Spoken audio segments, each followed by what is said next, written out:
अस्सलाम वालेकुम स्टूडेंट्स, मैं हूं अबीबुर रहमान और आप देख रहे हैं क्वेटा टीवी। स्टूडेंट्स, आज हम जो टॉपिक डिस्कस करेंगे वो है बोहर्स एटॉमिक मॉडल। स्टूडेंट्स, आप जानते हैं कि इस चैप्टर में हमने मुख्तलिफ टॉपिक्स डिस्कस किए थे, जिनमें हमने डिस्कवरी ऑफ इलेक्ट्रॉन डिस्कस किया, फिर डिस्कवरी ऑफ प्रोटॉन डिस्कस किया, डिस्कवरी ऑफ न्यूट्रॉन को डिस्कस किया, न्यूक्लियस किस तरह से डिस्कवर हुआ वो हमने डिस्कस कर लिया था। तो इन सारी चीजों की डिस्कवरी के बाद अब साइंटिस्ट ने ये सोचना शुरू कर दिया कि आखिर इलेक्ट्रॉन, प्रोटॉन, न्यूट्रॉन, न्यूक्लियस ये आपस में अरेंज कैसे होते हैं। तो लास्ट टाइम हमने कहा था कि रदरफोर्ड ने कहा था कि न्यूक्लियस एटम्स के बीच के अंदर होता है, जिसमें प्रोटॉन और न्यूट्रॉन्स होते हैं, और इसके इर्द गिर्द खास रास्ते होते हैं, मखसूस रास्ते, जिनमें इलेक्ट्रॉन्स मूव कर रहे होते हैं, रिवॉल्व कर रहे होते हैं, घूम रहे होते हैं। अब इसी स्ट्रक्चर को लेकर के मुख्तलिफ साइंसदानों ने मुख्तलिफ डिस्कशंस की है। उसी में आज हम डिस्कस करेंगे बोहर्स एटॉमिक मॉडल को। इन 1913 में नील बोहर गेव एटॉमिक मॉडल। इसने एटॉमिक मॉडल पेश किया by explaining spectrum of hydrogen atom, explain करके स्पेक्ट्रम को हाइड्रोजन एटम के। अब स्टूडेंट्स, आप पहले ये समझ ले कि स्पेक्ट्रम ऑफ हाइड्रोजन एटम से क्या मुराद है।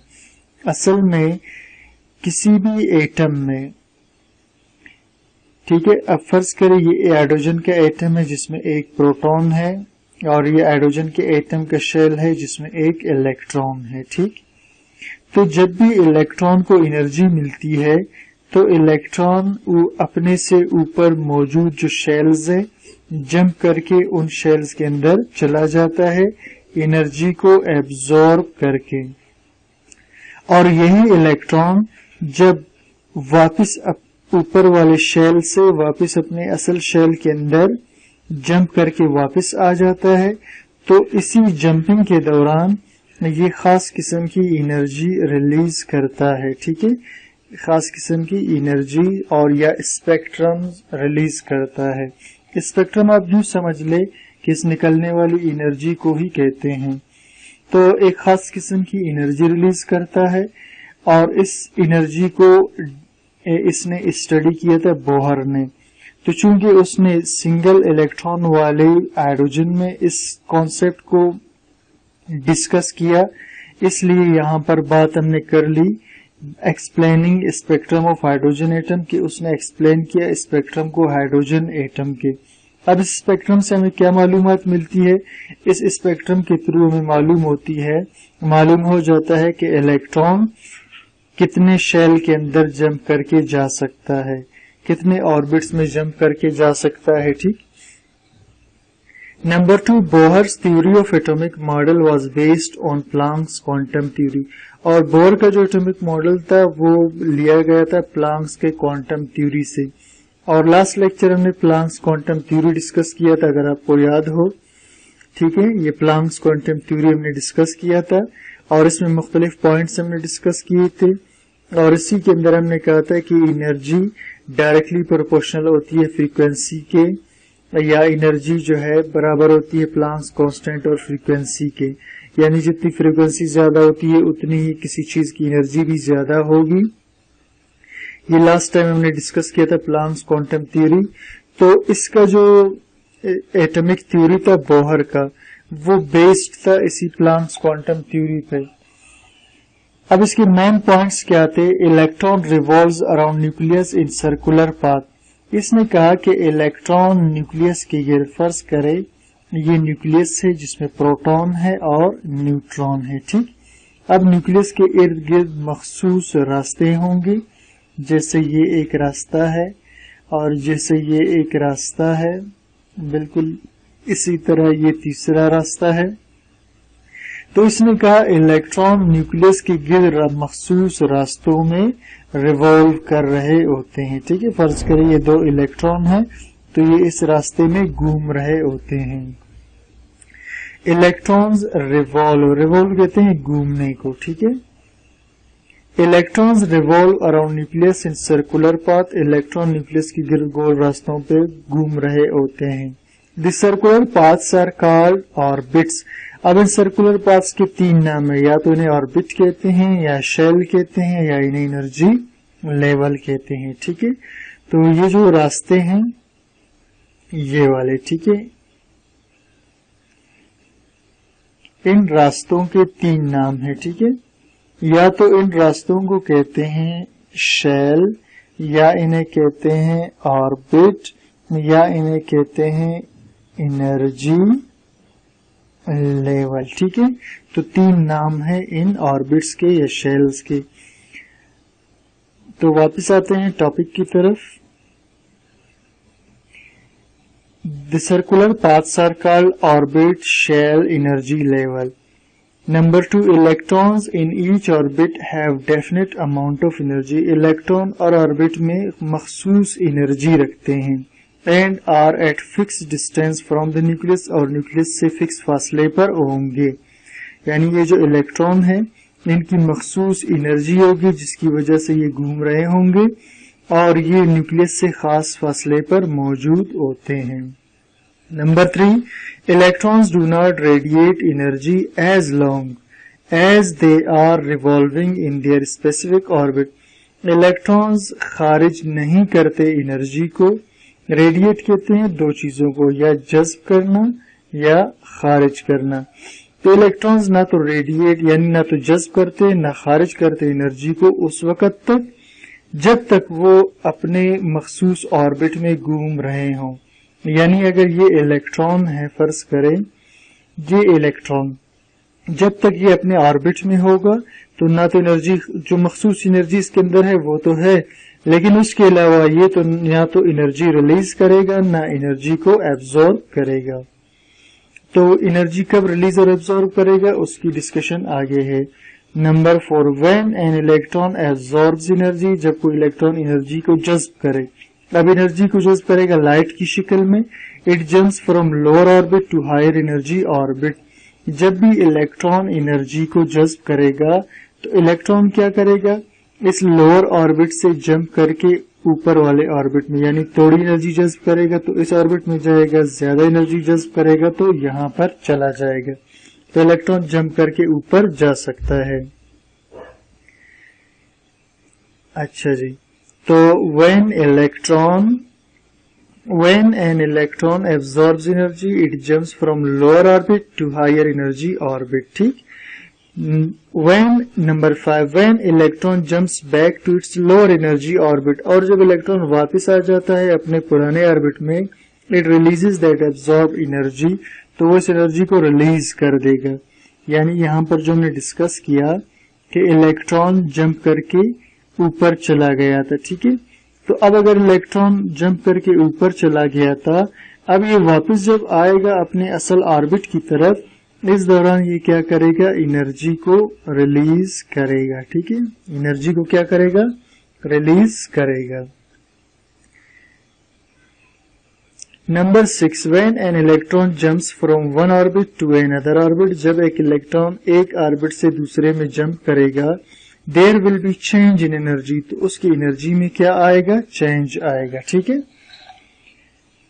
कैसे चेंज आएगा, when an electron jumps from first orbit E1 to next orbit E2, यानी अब ये न्यूक्लियस है जिसमें प्रोटॉन न्यूट्रॉन है। ठीक है, और न्यूक्लियस के गिर्द ये पहला ऑर्बिट है E1 और ये दूसरा ऑर्बिट है E2, एनर्जी 1 का एनर्जी 2 का ऑर्बिट।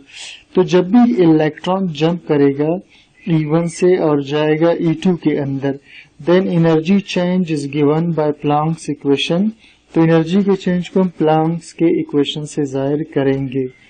अब प्लांक का इक्वेशन क्या था स्टूडेंट्स, आपको याद होगा। तो एनर्जी को, अब हम इसको एनर्जी को डिस्कस करेंगे प्लांक्स के इक्वेशन के मुताबिक। सबसे पहले तो प्लांक्स का जो इक्वेशन था वो था E is equal to h nu. ठीक है, यानी फ्रीक्वेंसी और एनर्जी में डायरेक्ट ताल्लुक होता है, फ्रीक्वेंसी बढ़ेगा एनर्जी बढ़ जाएगा। ठीक, अब यहां हमने क्या कहा, यहां हमने कहा कि इलेक्ट्रॉन जब E1 ऑर्बिट से जाएगा E2 के अंदर, ठीक है, तो एनर्जी में चेंज आएगा। अब हम इसको E को अब लेंगे हम E2 माइनस E1, सही, और बराबर है h न्यू के, यानी एनर्जी जो है एनर्जी ही रहा, सिर्फ हमने यहाँ ऑर्बिटल्स चूंकि दो डिस्कस करने थे तो E2 माइनस E1 कर दिया। अब इस E2 माइनस E1 का मतलब ये है कि इलेक्ट्रॉन E2 ऑर्बिट के अंदर मौजूद था और जब ये इलेक्ट्रॉन जंप करके आएगा E1 के अंदर वापस, ठीक है, तो E2 से माइनस कर देंगे E1 को, यानी E2 से नीचे आते हुए ये जो एनर्जी रिलीज करेगा इसे हम माइनस कर रहे हैं, ठीक है, यानी ऊपर वाले ऑर्बिटल के अंदर जो एनर्जी थी उसको हमने माइनस कर देना है, उससे माइनस करना है नीचे वाले ऑर्बिटल की एनर्जी को, तो हमारे पास आ जाएगा फ्रीक्वेंसी और प्लांक्स कांस्टेंट का ज़रब, ठीक है, तो हमारे पास फ्रीक्वेंसी आ जाएगा। और E2 माइनस E1 चूंकि एनर्जी के चेंज को जाहिर करता है और एनर्जी के चेंज को हम यूं भी जाहिर कर सकते हैं डेल्टा E, तो डेल्टा E का मतलब ये होता है चेंज इन एनर्जी, ठीक है, तो इसे ये भी बराबर होगा किसके, h न्यू के, ठीक है, क्योंकि ये delta E, E2 minus E1 दोनों एनर्जी के चेंज को जाहिर कर रहे हैं, तो एनर्जी चेंज को हम यूं भी जाहिर कर सकते हैं और एनर्जी चेंज को यूं भी जाहिर कर सकते हैं, दोनों तरीके ठीक है, सही। तो अब चेंज इन एनर्जी बराबर हुआ किसके, h न्यू के, ठीक हो गया। अब यहाँ पर डेल्टा E क्या चीज है, यहाँ एक्सप्लेन है, चेंज इन एनर्जी है, h के प्लांक्स कांस्टेंट, इसकी वैल्यू हम डिस्कस कर चुके हैं पिछले लेक्चर में भी, और न्यू फ्रीक्वेंसी को जाहिर कर रहा है, ठीक है। अब इसके बाद पॉइंट 7 पे आ जाए, the angular momentum of an electron revolving around the nucleus, यानी एक ये न्यूक्लियस से फर्ज करें, ठीक है, जिसमें प्रोटॉन न्यूट्रॉन्स हैं, अब इसके गिर्द ऑर्बिटर, ये ऑर्बिट है, इसमें कोई इलेक्ट्रॉन घूम रहा है, रिवॉल्व कर रहा है, ठीक है, तो एंगुलर मोमेंटम कहते हैं इलेक्ट्रॉन की गोल हरकत को या गोल हरकत को। The angular momentum of an electron revolving around the nucleus, गोल हरकत किसी इलेक्ट्रॉन की जो न्यूक्लियस के गिर्द घूम रही हो, इस क्वांटाइज्ड, वो फिक्स होता है, क्वांटाइज्ड का मतलब यहाँ क्या है, फिक्स होता है। It is integral multiple of Planck's constant, और ये मुकम्मल अदद का ज़रब है प्लांक्स कांस्टेंट के साथ, यानी किसी मुकम्मल अदद को हमने ज़रब देना है प्लांक्स कांस्टेंट के साथ। It is integral multiple NH को कहते हैं। It is integral multiple of Planck's constant, यानी ये डिवाइडेड बाय 2 पाई और डिवाइडेड बाय 2 पाई, तो ये जो यानी n को जब h से ज़रब देके 2 पाई पे डिवाइड करेंगे तो ये हमें बताएगा इलेक्ट्रॉन का एंगुलर मोमेंटम, और एंगुलर मोमेंटम को हम जाहिर करते हैं mvr से। अब mvr क्या चीज है इस इक्वेशन के अंदर, ये देखिए जी, n यहाँ पर जो n है, ठीक है, ये n जो है नंबर ऑफ ऑर्बिट को जाहिर करता है, और स्टूडेंट्स ये ऑर्बिट है, इसकी तादाद को जाहिर करता है। अब मैं आपको यहाँ पर थोड़ा सा बता दूं कि न्यूक्लियस के इर्द गिर्द ऑर्बिट्स कितने हैं, आपको मालूम ही होंगे, ये बेसिक कॉन्सेप्ट है, फिर भी हम डिस्कस कर लेते हैं। तो न्यूक्लियस के इर्द गिर्द अब तक जो ऑर्बिट्स डिस्कस किए जाते हैं वो 7 ऑर्बिट्स है, क्योंकि जितने इलेक्ट्रॉन अब तक डिस्कवर हुए हैं वो इन्हीं 7 ऑर्बिट्स के अंदर आ रहे होते हैं, ठीक है। तो इसमें सबसे पहला जो ऑर्बिट है उसे हम k ऑर्बिट कहते हैं या k शेल, दूसरे वाले को L, तीसरे वाले को M, उसके बाद N, उसके बाद O, उसके बाद P और लास्ट वाले को हम कहते हैं Q, ठीक है। तो ये k शेल है, ये L शेल, ये M shell, N shell, O shell, P shell और Q शेल। अब इसके को हम, ये जो k शेल है इसे हम नंबर 1 कहते हैं, इसे 2, इसे 3, इसे 4, इसे 5, इसे 6 और इसे 7, ठीक। इसी को हमने यहाँ डिस्कस किया है कि जो n है वो नंबर ऑफ ऑर्बिटल्स को शो करता है, यानी ऑर्बिट की तादाद को, और ये 1, 2, 3, 4 से लेकर इंफिनिटी तक हो सकता है। इस निशान का मतलब है इंफिनिटी, लामहदूद। m मास ऑफ इलेक्ट्रॉन है यहाँ पर, इस इक्वेशन के अंदर m मास ऑफ इलेक्ट्रॉन है v वेलोसिटी ऑफ इलेक्ट्रॉन है, ये v वेलोसिटी ऑफ इलेक्ट्रॉन है, और r radius of orbit, r radius of orbit है। रेडियस कहते हैं किसी भी दायरे के हाफ को, ठीक है। अब ये हिस्सा इसका रेडियस कहलाएगा, ठीक। By putting the values of 1 to 3 of n, अब अगर हम वैल्यूज पुट कर दें, यानी यहां पर ये जो फार्मूला है इसमें अगर हम वैल्यूज पुट कर दें 2 पाई वगैरह के, तो हमें एंगुलर मोमेंटम मालूम हो जाता है, ठीक है। अब मैं आपको एक दो एग्जांपल्स समझा देता हूं, बाकी आप फिर खुद कर सकते हैं, ठीक है। फर्ज करें अब एंगुलर मोमेंटम है NH/2 पाई, ठीक है।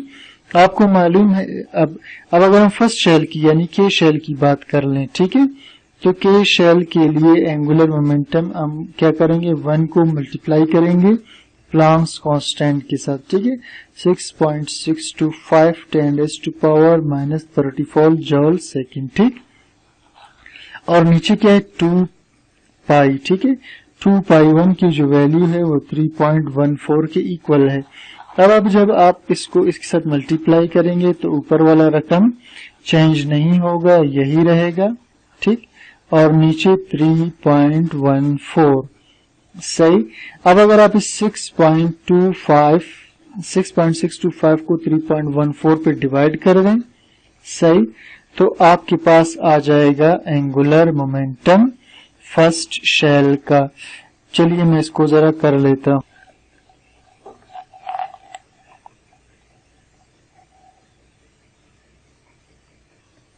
तो स्टूडेंट्स ये आ रहा है 2.109, ठीक है, 2.109। तो ये एंगुलर मोमेंटम आ रहा है फर्स्ट शेल का। बिल्कुल इसी तरह अगर आपने दूसरे शेल के लिए मालूम करना है तो इस n की जगह आप 2 लगाकर, यानी यहां पर आप 2 लगा देंगे और इसको हल करेंगे तो आपको दूसरे शेल का एंगुलर मोमेंटम इलेक्ट्रॉन का मालूम हो जाएगा। बिल्कुल इसी तरह अगर आप तीसरे शेल में इलेक्ट्रॉन के एंगुलर मोमेंटम मालूम करेंगे तो इसको 3 कर दें, वापस कैलकुलेट कर दें तो आपको तीसरे शेल का एंगुलर मोमेंटम मालूम हो जाएगा। तो स्टूडेंट्स आज का ये लेक्चर था हमारा, उम्मीद करता हूँ आपको समझ में आ गया होगा। फिर भी अगर समझ में न आया हो आप मुझे कमेंट सेक्शन में जरूर बताइएगा, और अगर कोई गलती हुई हो तो वो भी आप कमेंट सेक्शन में बता सकते हैं। Thank you for watching.